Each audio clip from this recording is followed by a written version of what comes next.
Hola, buenos días. Los saludo como de costumbre, esperando que se encuentren con bien. Continuamos con el tema de flexión en vigas. En esta ocasión, para analizar lo que hemos llamado el caso 4, donde tenemos figuras compuestas de figuras individuales cuyos ejes centroidales no son coincidentes. Anteriormente hemos analizado estos tres casos, cuando tenemos una figura geométrica simple, donde usamos una fórmula, donde tenemos un perfil estructural, donde sacamos nuestros datos de una tabla, o tenemos una figura compuesta cuyos ejes son colineales, o sea, las figuras individuales de la figura compuesta tienen ejes colineales de tal manera que los podemos sumar directamente. ¿Okay? Entonces, en este caso, pues vamos a analizar la condición cuando tenemos una viga formada de dos geometrías simples, que en este caso pudieran ser dos rectángulos. Imaginen dos vigas rectangulares, esa de madera va a ser. Entonces, en este caso, los ejes centroidales de las figuras individuales no son colineales, sino no son paralelos, y justamente vamos a usar este teorema de los ejes paralelos para determinar tanto el valor de C como el valor del momento de inercia de toda la figura compuesta, el momento de inercia total. Entonces, permítanme hacer una pausa para borrar y continuamos con el desarrollo del tema. Bien, entonces mencionamos el teorema de los ejes paralelos. Y de hecho vamos a usar también otro teorema, que es este que está aquí anotado, que se llama el teorema del primer momento de área. Y ese teorema pues está relacionado con la determinación del centroide de la figura. El teorema de los ejes paralelos está relacionado con el momento de inercia de la figura total. Entonces vamos a explicarlo así brevemente cada uno. No me voy a extender demasiado, dado que no es el centro de la explicación, pero sí conviene tener una referencia. Vamos a ver este primer teorema, que es el teorema del primer momento de área. Pues este básicamente nos dice que si tenemos el centroide de una figura, o sea, esta puede ser una figura sencilla o una figura compuesta, y lo multiplicamos por el área de toda la figura, llamémosle área total, es igual a esta integral, x de a. Ahora, pues para eso necesitamos tener una función que integrar. Para ilustrarlo así rápidamente, vamos a imaginar un rectángulo nuevamente de base B, altura h, y aquí tenemos un diferencial de área. Entonces, ese diferencial de área, pues tiene diferencial de área, que vendría siendo este de aquí, viene siendo la base por el diferencial de altura. Entonces, al meter esto en la integral, ponemos el centroide de esta figura, el rectángulo, por su área, es igual a esta integral, donde la variable es h, porque vamos a ir desde 0 hasta h, y el diferencial de área tiene un valor de b de h. Entonces aquí pues sacamos la b de la integral, porque el ancho pues es una constante, y nos queda h de h.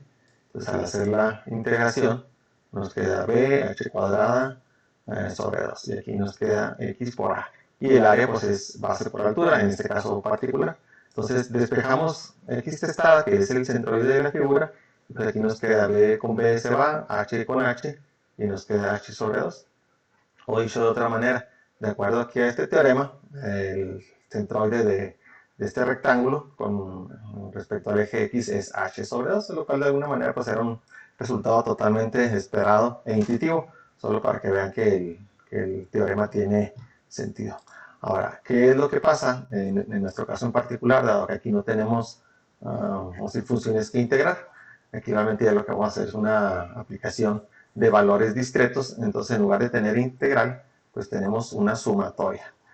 Y esa sumatoria va a ser la sumatoria de una xy, o sea, este xy representa el centroide de cada figura individual. Entonces te dice, toma cada figura individual. En este caso tenemos primero un rectángulo, este de aquí, y este rectángulo con respecto a algún eje de referencia, que en nuestro caso va a ser aquí la base, llamémosle el eje X. Con respecto a este eje, el centroide de ese rectángulo, ¿dónde está?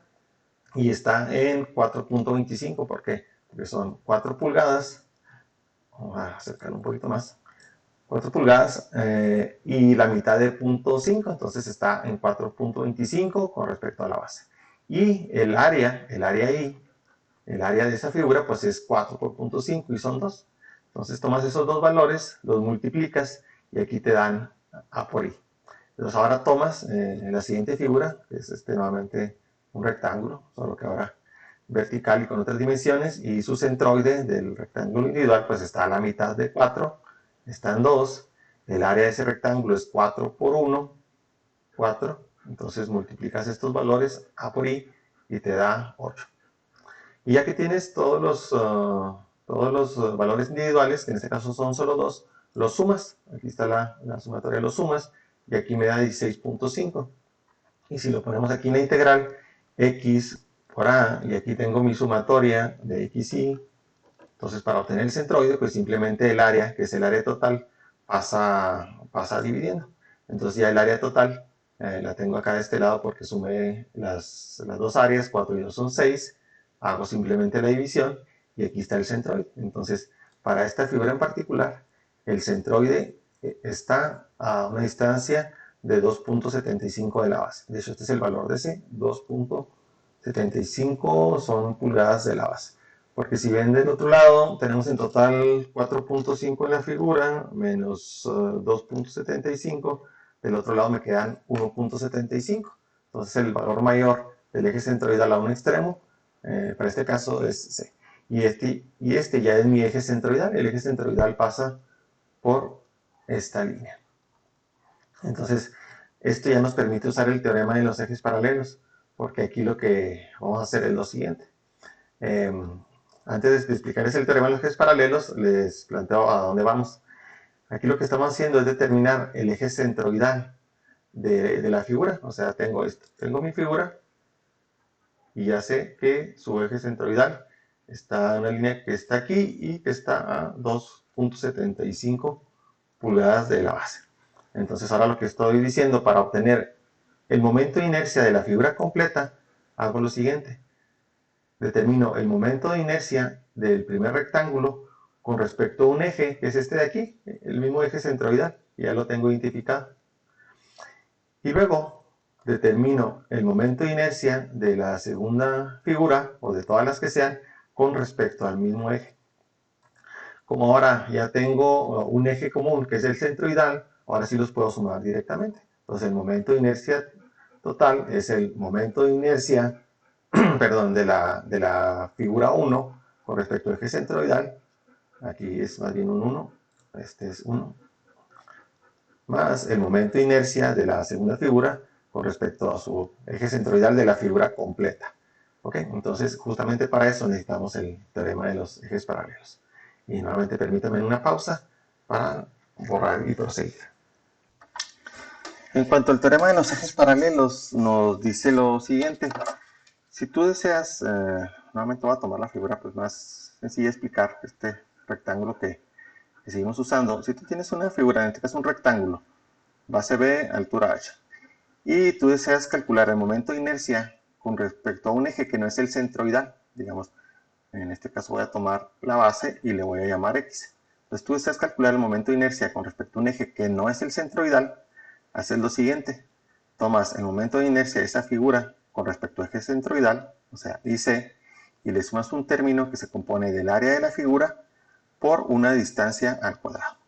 Y esa distancia es justamente la distancia entre el eje centroidal y el eje de interés. Para nuestro caso, la distancia sería h sobre 2. Pues para este caso sería h sobre 2. ¿Por qué h sobre 2? Porque yo estoy interesado en el momento de inercia con respecto a la base, y el otro eje que estoy tomando como referencia es el eje centroidal de la figura, que en este caso pasa por la mitad, entonces la distancia es h sobre 2. Si me fuera a mis fórmulas de mecánica de materiales, por ejemplo, es el texto de Beatty Johnston, sexta edición en los apéndices. Entonces, para el caso de un rectángulo, si calculo el momento de inercia con respecto a la base, o sea, aquí está el eje X', el momento de inercia con respecto al centroide, X' es el centroide, entonces me dice que es un doceavo de la base por la altura al cubo. Pero si calculo para este mismo rectángulo el momento de inercia con respecto a la base X, entonces es solo un tercio de la base por la altura al cubo en lugar de un doceavo. Si eso lo trasladamos a nuestro teorema, sería lo siguiente. Okay, yo quiero calcular para este rectángulo el momento de inercia con respecto a la base, que es el eje X, yo lo he llamado X. Entonces tomas el momento de inercia de esa figura con respecto al eje centroidal, un doceavo de la base por la altura del cubo, más el área de la figura, que es base por altura, y este término al cuadrado, que sería h al cuadrado sobre 4. Entonces hago esta simplificación, base por altura al cubo. Aquí tengo base por altura al cubo sobre 4, cubo sobre 4, y cuando hago esta sumatoria, pues el mínimo combinador es 12. Aquí tengo, pues mi resultado va a ser el momento de inercia con respecto a la base. Aquí tengo un doceavo, ahí está un doceavo, y aquí tengo 3 doceavos, 3 base por altura al cubo. Y nuevamente simplifico esto, es 4 doceavos de la base por la altura del cubo, y esto es equivalente a un tercio de la base por la altura del cubo. Entonces, tal como lo vi en la fórmula, el momento de inercia de un rectángulo con respecto a un eje que es la base es un tercio de la base por la altura del cubo. Obviamente este desarrollo es innecesario porque para eso tengo la fórmula, la aplico directamente como aplicaría una fórmula de área sin preocuparme del origen de esa fórmula. Lo usé más para ilustrar cuál es el sentido de este teorema de los ejes paralelos. Entonces, aplicándolo a nuestro caso en particular, vamos aquí a ahorrar para que me quede espacio. Aplicándolo en nuestro caso particular, tenemos lo siguiente. Yo quiero calcular para esta figura su momento de inercia total. Entonces ya determiné el eje común, que es el eje centroidal, está a 2.75, y ese va a ser mi eje con el que voy a calcular el momento de inercia. Entonces vean que aquí está la distancia, o sea, esto que está en verde porque ahorita que vayamos a la hoja de cálculo son los valores que alimentamos. Lo que está en azul son las fórmulas que ya tiene la hoja de cálculo para hacerlo más ágil. Entonces aquí en azul, la hoja de cálculo lo que hace es calcular esta distancia, simplemente hacer la diferencia entre el eje centroidal y el centroide de cada figura. Entonces la diferencia entre estos dos me da 1.5 y la diferencia entre 2 y el eje centroidal común me da 0.75. Aquí realmente no me importa el signo porque al final ese término lo voy a elevar al cuadrado, entonces lo elevo al cuadrado, lo multiplico por el área que ya la tengo aquí, y entonces saco el momento de inercia. Este momento de inercia es el momento de inercia de la primera figura con respecto al eje centroidal común. Y luego este es el de la segunda figura con respecto al mismo eje centroidal. Ahora sí ya son colineales y los puedo sumar directamente. Entonces, para este caso en particular, pues me voy a ir a la hoja de cálculo. Lo que vamos a hacer es llevarme esta imagen para no estar cambiando de pantalla. Entonces vamos a hacer un pantallazo de esto. Y vamos a borrar también estas notas. Y hacemos un pantallazo y nos vamos a nuestra hoja de Excel. Entonces, déjame hacer una pausa para acomodar esta imagen. Entonces, mira, el resultado al que vamos a llegar es simplemente al centroide que ya habíamos visto y al momento de inercia completo, que es este valor, 12.125. Entonces, aquí lo que hacemos es para la primera área, para la primera figura, alimentamos su área, 4 por 0.5 es 2. El centroide de esa primera figura está en 4.25 y aquí puedo cambiarle las decimales porque aquí me muestra nada más una, le voy a poner otra decimal más.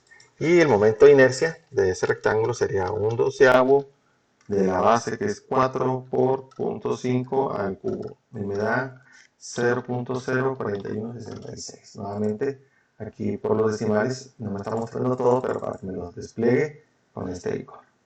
Y luego para la segunda figura tengo un área de 4, su centroide está a 2 pulgadas con respecto a la base, y el momento de inercia es un doceavo de la base, que es 1 por la altura 4 al cubo, y esto me da 5.3333.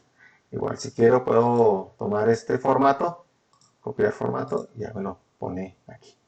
Entonces lo que obtuve es el centroide. Nuevamente aquí me están faltando decimales, estaba trabajando con otro problema que no requería tantos. Entonces el centroide está en 2.75 y el momento de inercia está en 12.125. Entonces justamente estos son los valores que estaba buscando. Ahora, como referencia aquí en esta esta hoja de cálculo, aquí está esta pestaña, la primera que dice formato en blanco. Entonces esta, pues generalmente lo que hago es borrarla y dejarla disponible para hacer problemas o si se requiere que copiar alguna figura. Entonces ya que lo hicimos, mira, pues borramos nuestra figura, limpiamos nuestra hoja de cálculo. Aquí hay una sección que es para calcular el centroide en ambos ejes. O sea, miren, si regreso aquí simplemente, si quiero únicamente el centroide, pues aquí estoy alimentando los datos para el centroide y para el otro eje alimento los datos en la otra sección. No es nuestro caso, pero se puede usar la hoja de cálculo para eso. Entonces dijimos que esto lo borramos para dejarlo en limpio para los problemas nuevos. Y luego aquí vienen algunos ejemplos ya resueltos. En este ejemplo viene una figura compuesta por un triángulo y un rectángulo. Aquí está detallado el orden en el que estoy haciendo las operaciones. Generalmente tomo de arriba para abajo o de izquierda a derecha. Entonces, para cada área está alimentada su área, donde está el centroide y lo que hemos visto. Entonces, lo pueden usar como una referencia de cómo usar la hoja de cálculo. Aquí viene otro ejemplo, un poquito distinto, donde lo que se está haciendo es tomar huecos para esto. O sea, me refiero a lo siguiente. Dice que en este problema, el área 1, vamos a ver, aquí el área 1 es el rectángulo sólido de 35 por 40. O sea, este rectángulo completo, todo este que estoy marcando, es el rectángulo sólido de 35, 20 más 15 por 40, 35%. Entonces esa es la primera área. Y luego le estoy restando un par de huecos. En este caso es este rectángulo y este rectángulo. Tengan en cuenta, estos rectángulos tienen la misma área. Aquí lo puedo ver, la misma área, pero se puso negativo o entre paréntesis. Si le pongo menos 525, pues se pone negativo. Sin embargo, vean que los centroides no están a la misma altura. Hay que tener aquí cuidado porque para este rectángulo el centroide está un poquito más abajo y para este está un poquito más arriba. Y eso hay que anotarlo aquí con cuidado. Los centroides no se ponen negativos porque eso lo que estaría diciendo es que el centroide de esta figura está negativo, está por acá por debajo del eje, lo cual no es cierto. Sin embargo, el área sí resta en el momento de inercia porque no es digamos, masa de una viga. Igual los momentos de inercia se ponen negativos. Entonces tenemos este otro ejemplo. En los ejemplos 1, o el ejemplo detallado y el ejemplo 2, pues no los desarrollé porque estas no son propiamente vigas, son ejercicios de práctica. Se pueden usar en otros problemas como en mecánica de fluidos, en fuerzas sobre superficies planas sumergidas. Okay. El ejemplo 3 pues sí sería una viga o pudiera tener más la geometría de una viga. Entonces en este ejemplo tenemos la situación parecida como la de ahorita. Tenemos una serie de figuras que en este caso yo las definí así. El área 1 es un rectángulo sólido superior de 10 por 60. Esta es la figura 1. El área 2 es un rectángulo sólido inferior, o sea, todo este rectángulo. Y el área 3 es un rectángulo hueco de 30 por 20. Entonces este sería mi hueco que voy a poner negativo. Entonces cuando hago el cálculo, vean que tengo la figura 1 y 2 son positivos. Calculo sus centroides individuales, sus momentos de inercia del rectángulo, que es en el caso 1 y 2, pues son sólidos. Aquí los definí como el 1 y el 2, ambos son sólidos, pero el tercero ya es un hueco, por eso viene aquí negativo. Entonces, para esta figura en particular, su centroide está en 37. Aquí está anotado. Para esta figura, el centroide está en 37 y el momento de inercia, en este caso, en milímetros a la cuarta, eso sí hay que tenerlo también claro, porque todas las dimensiones están en milímetros y no hice ninguna conversión. Entonces, el momento de inercia está expresado en milímetros a la cuarta. Si lo deseo, sin problemas, puedo convertir esto a metros y hacer todas las áreas en metros. En este caso, posiblemente sí necesiten cambiar el formato y poner decimales. Si esta primera área la hubiera hecho en metros, sería 0.0 6 por 0.01 y sería así 1, 2, 3, 6 por 10 a la menos 4. Pues a mí me parece que es un 0. Puedo optar por ponerle más decimales o incluso más cómodo usar notación científica aquí en formato de celdas. Me voy a número y en lugar de escoger el formato de número le pongo el de notación científica. 4 decimales está perfectamente bien. Incluso pueden ser 3. Aquí le subí en lugar de bajarle. Okay. Entonces lo puedo anotar ahí como notación científica. Entonces cualesquier geometría que pueda yo descomponer en geometrías más simples se hace bajo este procedimiento. Y de esta manera pues obtengo los valores de C y del momento de inercia de la figura total. Ahora, también hay otras posibilidades. Por ejemplo, esta geometría puede estar compuesta. Miren, aquí estaba analizando el caso que les comentaba, el de los dos rectángulos sólidos y el hueco, pero pues ya lo expliqué en la hoja de cálculo, lo voy a borrar de aquí. Entonces les comentaba que esta misma lógica se puede usar si por ejemplo tenemos perfiles estructurales. Vamos a decir que tengamos un perfil de este tipo y este perfil, por ejemplo, le puedo soldar aquí, ¿no?, una placa de acero, entonces que sería un rectángulo. Entonces aquí tendría un rectángulo donde pues el centro y el momento de inercia lo determino de la misma manera. Agarro mi eje de referencia, saco esta distancia y luego el eje centroidal de esta figura. Entonces lo hago para esto lo hago, el momento de inercia pues lo hago con fórmula, ¿verdad? Momento de inercia de la figura individual, ya sabemos, un 12 agua, la base por la altura del cubo. Pero en este caso los datos del perfil los voy a sacar de una tabla. Y justamente ese tipo de ejercicios es lo que vamos a analizar en nuestro siguiente video. Por el momento pues es todo. Como de costumbre, muchas gracias por su atención. Hasta luego.